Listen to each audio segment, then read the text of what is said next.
India hosted the Commonwealth games in, India ने कब host किया था कॉमनवेल्थ गेम्स? देन 2010 में होस्ट किया था। कॉमनवेल्थ गेम्स से क्वेश्चंस पूरे आ रहे हैं, इंपॉर्टेंट है क्योंकि 2026 में इसका अगला addition that is 23rd addition होने वाला है।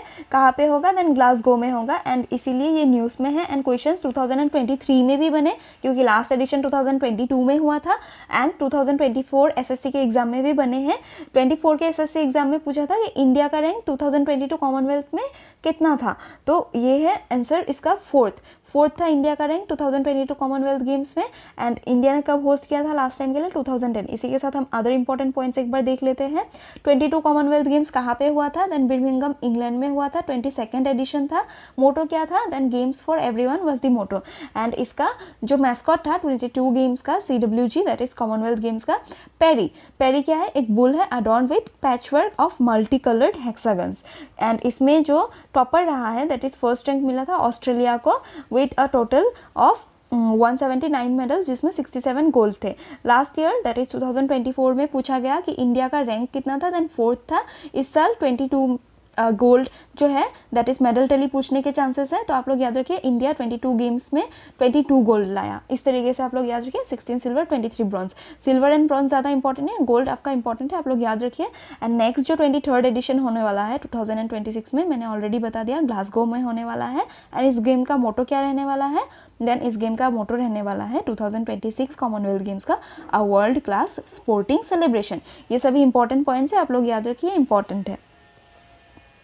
Who among the following is the author of the book Kanthapura? Kanthapura is an important book written by Raja Rao. इसी के साथ हम other important books देख लेते हैं of all the authors mentioned in this question. It includes, इस question का correct answer हो गया राजा राव। It includes राजा राव के important books The Serpent and the Rope, The Cat and Shakespeare, On Ganga Ghat, The Great Indian Way, A Life of Mahatma Gandhi, Comrade Kirillov, The Meaning of India, The Chess Master and His Moves. Important books है, आप लोग याद रखिए। नीरज सिंह चौधरी का सबसे important book जो है a passage to England, बहुत ही ज़्यादा बार एग्जाम्स में पूछे गए हैं, वेरी इंपॉर्टेंट, आप लोग मार्क कर लीजिए। Then the circle of the continent of circle, thy hand great anarchy, ये भी इंपॉर्टेंट बुक है। The autobiography of unknown India recent publish है, तो आप लोग याद रखिए। Hinduism a religion to live by, three horsemen of the new apocalypse, a passage to silence, culture in the vanity bag, important books है, आप लोग याद रखिए। ये दोनों पोएट्स के ज़्यादा तो पूछे नहीं जाते हैं, बहुत ज़्यादा इंपॉर्टेंट बुक्स नहीं है, बट हाँ ये सभी इंपॉर्टेंट आप लोग याद रख सकते हैं। इनके बाहर आने के चांसेस ऑलमोस्ट नहीं है, 95% इन्हीं में से क्वेश्चंस बनेगा अगर इन दोनों ऑथर्स के बुक्स पूछे गए तो। It includes my story, Kamala Das की books include my story, the old play house and other poems, Nashtapetta, Neelambari, Balyakala, Smaranakal. And Sitakant Mahapatra के important books Sabdara Akash, the sky of words, Samudra, then Aneka Sarat, ये इंपॉर्टेंट बुक्स है, आप लोग याद रखिए। The name of Guru Kelucharan Mahapatra is primarily associated with which of the following dances? गुरु केलुचरण महापात्रा का जो dance form है, एसोसिएटेड डांस फॉर्म, वो है Odissi. He is a very famous dancer of Odissi, classical dance Odissi Odisha का है, आप लोग याद रखिए। इसी के साथ हम कुछ अदर इंपॉर्टेंट डांसर्स देख लेते हैं, important classical dancers. Some famous Odissi dancers include Kelucharan Mohapatra, Sanjukta Panigrahi, Kumkum Mohanty, Sonal Mansingh, Madhavi Mudgal, इन्हीं सबसे ज़्यादा पूछे जाते हैं एग्जाम्स में क्वेश्चंस, आप लोग याद रखिए। Famous Manipuri dancers include Guru Bipin Singh, Amubi Singh, Rajkumar Singhajit Sinha, Darshana, Nayana, Ranjana and Suvarna that is Jhaveri sisters. Then Kalavati Devi, युलेम्भन Gambhini Devi, Nirmala Mehta, Charu Mathur, Devyani Chaliha. Famous Sattriya dancers include Jatin Goswami, Manik Barbayan, Ghanakanta Bora, PP Bora, then Sarodi Saikia. PP Bora जो है इंदिरा पीपी बोरा, एंड जतिन गोस्वामी, मानिक बरबया, ये सभी इंपॉर्टेंट है। देन कथक डांसर्स में से इंपॉर्टेंट है, सबसे इंपॉर्टेंट तो बिरजू महाराज, इनके क्वेश्चन पूछे ही जाते हैं हर साल। देन अदर्स इंक्लूड, ये भी इंपॉर्टेंट पर्सनैलिटीज, कुमुदिनी लखिया, राजा राधा रेड्डी, शंभू महाराज, दमयंत जोशी, तारा देवी, उमा शर्मा, गोपी कृष्ण, रोशन कुमारी, शोभना नारायण, सुनैना हज़ारी लाल। आपको लग सकता है कि मैंने इतने सारे इंपॉर्टेंट नेम्स बता दिए, बट ये सब इंपॉर्टेंट नेम्स है, बहुत ज़्यादा इंपॉर्टेंट जो एग्जाम्स में पूछे जाते हैं। रेदर अगर आप लोग सिर्फ क्लासिकल डांसर्स देखने जाए देन एक एक क्लासिकल डांस के आपके हंड्रेड्स ऑफ नेम्स होंगे, आपको सब याद नहीं करने, ये सभी सबसे ज़्यादा इंपॉर्टेंट जो मैंने मेंशन किए हैं, इसी से 100% आपका क्वेश्चंस में आने वाला है। ऑलमोस्ट 95% तो इन्हीं से आता है। अगर इसके बाहर कुछ आ जाता है तो वो ज़्यादातर एग्जाम्स में स्टूडेंट्स कर नहीं पाएंगे, लेकिन ये सभी सबसे ज़्यादा इंपॉर्टेंट नेम्स है, आप लोग याद रखिए। Which of the following forts was built by the Kakatiya dynasty? Following forts important forts है, काकतीय डायनेस्टी में फॉलोइंग में से कौन सा फोर्ट बिल्ड किया था?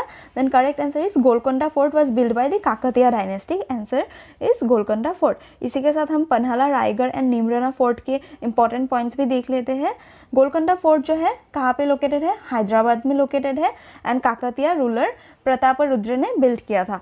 मेन गेट जो इस फोर्ट का है दैट इज गोलकोंडा फोर्ट का मेन गेट को कहा जाता है फतेह दरवाज़ा, ये 13 मीटर टॉल है, important point. Then Kakatiya dynasty जो था, काकतीय डायनेस्टी एक साउथ इंडियन डायनेस्टी था, present day Andhra Pradesh and Telangana area में सिचुएटेड था एंड इसके जो फाउंडर थे काकतीय डायनेस्टी के वो बेटा राजू, जिसको प्रोला राजा भी कहा जाता है, प्रोला राजा फर्स्ट, ये थे founder of Kakatiya dynasty. Capital इनका था वारंगल, जो ओरुगल्लू ये इनके नेम इस नेम से जाना जाता था, प्रेजेंट डे वारंगल इनका कैपिटल था।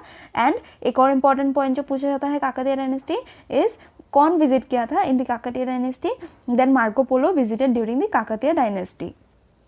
इसी के साथ हम अदर इंपॉर्टेंट फोर्ट्स जो है उनके क्वेश्चंस देख लेते हैं। पन्हाला फोर्ट जो है वो कहाँ पे लोकेटेड है? महाराष्ट्र कोल्हापुर में लोकेटेड है। किसने बिल्ड किया था?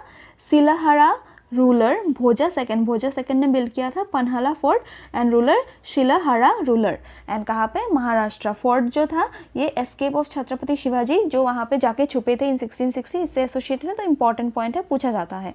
रायगढ़ फोर्ट जो है रायगढ़ डिस्ट्रिक्ट ऑफ महाराष्ट्र में लोकेटेड है एंड शिवाजी छत्रपति महाराज जो थे along with his engineer Hiroji Indulkar, इन दोनों ने मिलके इस fort that is Raigad fort को बिल्ड किया था इन हिज कैपिटल 1674। इस रायगढ़ फोर्ट को दैट इज रायगढ़ को इनका कैपिटल बना लिया था इन 1674 छत्रपति शिवाजी महाराज ने। देन नीमराना फोर्ट कहाँ पे लोकेटेड है? अलवार राजस्थान में लोकेटेड है।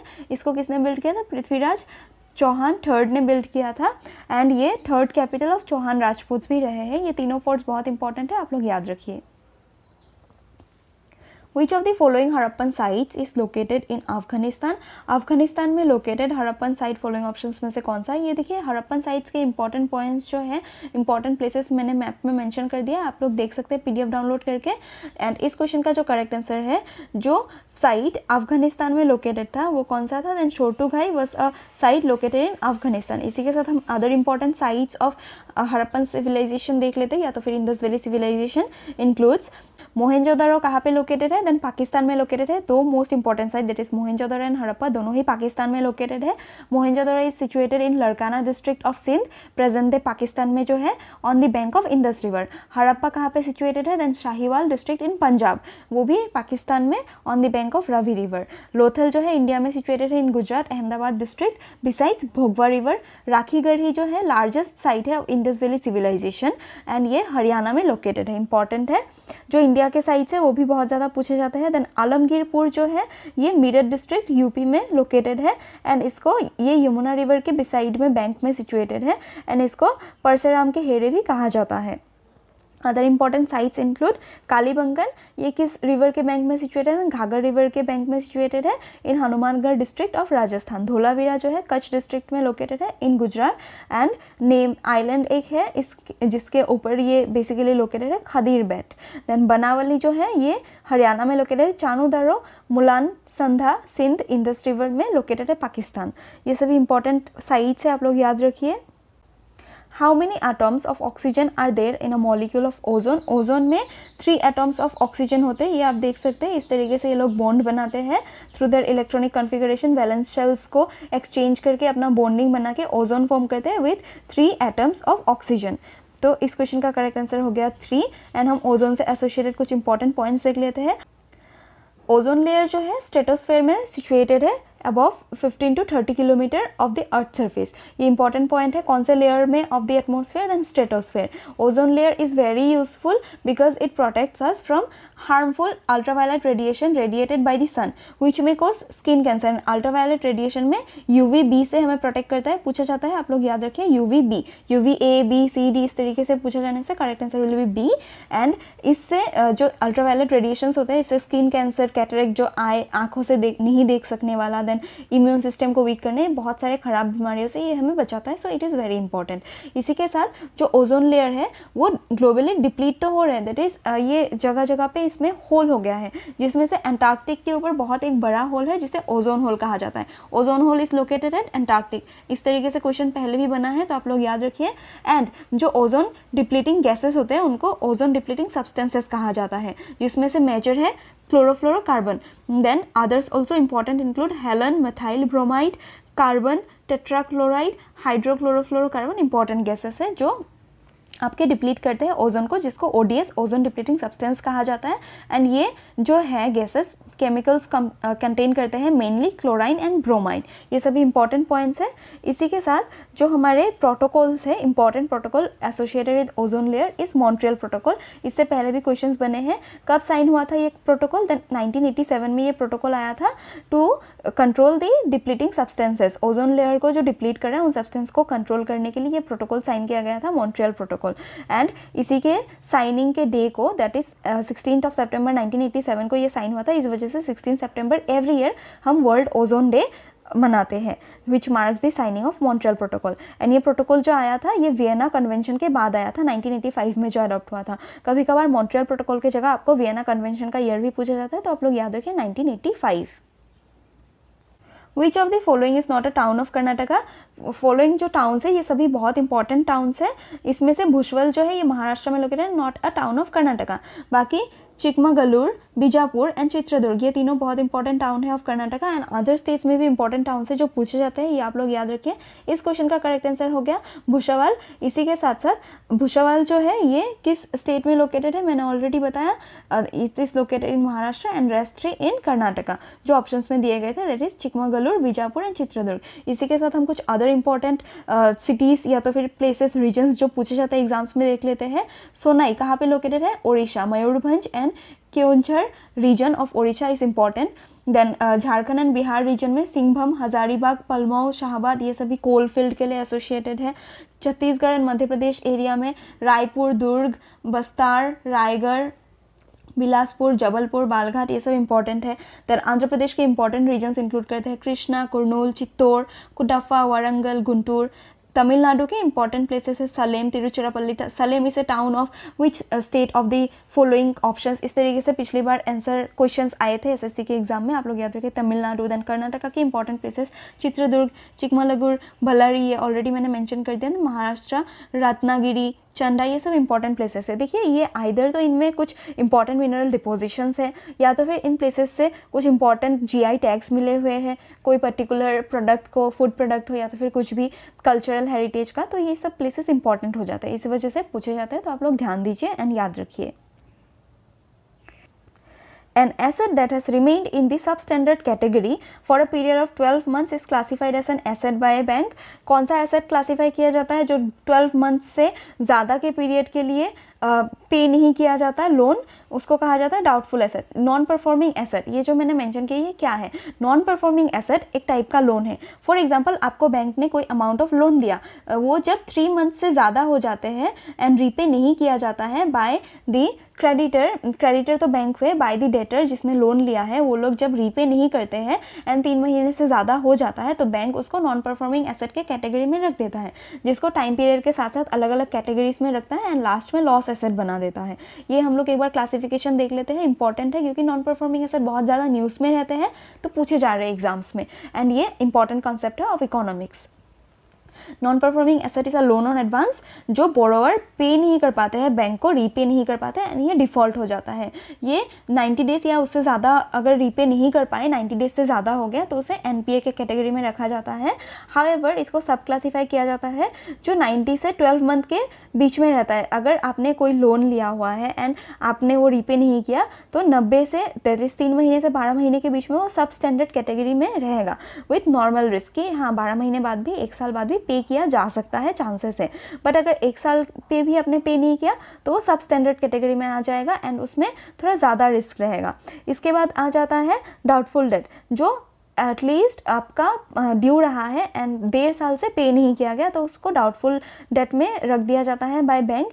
एंड जब इस पीरियड को भी पार कर जाता है तब उसको नॉन परफॉर्मिंग एसेट में से लॉस एसेट बना दिया जाता है, क्योंकि इसमें बैंक श्योर हो जाते हैं कि अभी और पेमेंट नहीं मिलने वाला, तो इसीलिए बैंक कम्प्लीटली राइट ऑफ कर देते हैं एंड उसे लॉस अकाउंट में डाल देते हैं। ये था सब categories of non performing asset. Important है, होप आप लोग को ये कंसेप्ट समझ आया होगा। पूछे जा रहे एग्जाम्स में तो मैंने अच्छे से आपको समझाने में सक्सेसफुल रही, आई होप। एंड अगर आपको समझ नहीं आया तो कमेंट बॉक्स में मेंशन कीजिए कैसा आपको कौन सा डाउट है।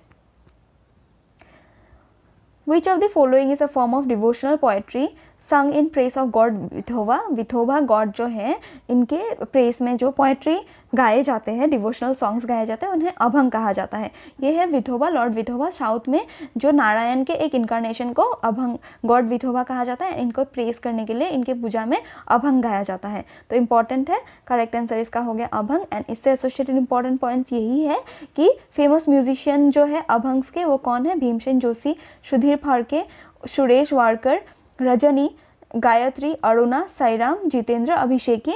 एंड ये बहुत classical and non classical musicians गा सकते हैं अभंग को, जिसमें से सबसे इम्पॉर्टेंट जो है जिन्होंने अभंग स्टार्ट किया था वो थे Tukaram. Tukaram was a 17th century saint of Maharashtra जिन्होंने मोर देन 5000 अभंगस गाए थे। तो सेंट तुकाराम किसके साथ एसोसिएटेड है? इस तरीके से भी आपको डिफरेंट अभंग इस तरीके से जो दिया गया है ऑप्शंस में उसके साथ एसोसिएटेड है। क्वेश्चंस आ सकता है, आप लोग याद रखें।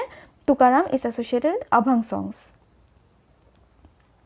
In 1972, the West Bengal Forest Department recognized its failures in reviving the degraded dash forest in southwestern district of the state. 1972 में एक बहुत बड़ा रिफॉर्म आया था वेस्ट बंगाल में विथ साल ट्री को बचाने के लिए इन्होंने बहुत ज़्यादा रिवाइव करने के लिए डिफरेंट मेजर्स लिए एंड सक्सेसफुल भी रहे। एंड उस वजह से ये इंपॉर्टेंट क्वेश्चन बन जाता है। लास्ट ईयर एसएससी के एग्जाम में आया, तो आने वाले साल में भी आने के चांसेस है। करेक्ट आंसर इस क्वेश्चन का हो गया साल। एंड इसके साथ जो एसोसिएटेड इंपॉर्टेंट पॉइंट है वो इंक्लूड करते हैं जो अराबाड़ी फॉरेस्ट है उसमें ही ये साल ट्री को बचाने के लिए सबसे पहले ये स्टार्ट हुआ था ये मेजर्स। एंड जो ऑफिसर एसोसिएटेड थे वो थे A K. Banerjee. A K. Banerjee associated with which forest या which tree then sal tree. And इसमें इन्होंने क्या किया था, जो लोकल पीपल थे उनको वहाँ से हटा के उनको 25% ऑफ द हार्वेस्ट का पैसा दिया था एंड इनको एम्प्लॉयमेंट दिया था सिविकल्चर एंड हार्वेस्ट में। And 1 to 7 hectares of forest को रिवाइव किया था। तो important personality associated with environment. इसी के साथ हम इस सेशन को यहीं पे एंड करते हैं। होप आप लोगों को वीडियो अच्छा लगा होगा। कोई भी इंप्रूवमेंट चाहिए देन कमेंट में मेंशन करें। एंड अगर वीडियो हेल्पफुल रहा है तो लाइक करें, शेयर करें, मैक्सिमम से मैक्सिमम चैनल को सब्सक्राइब करें एंड कमेंट करें कैसा लगा। Thank you.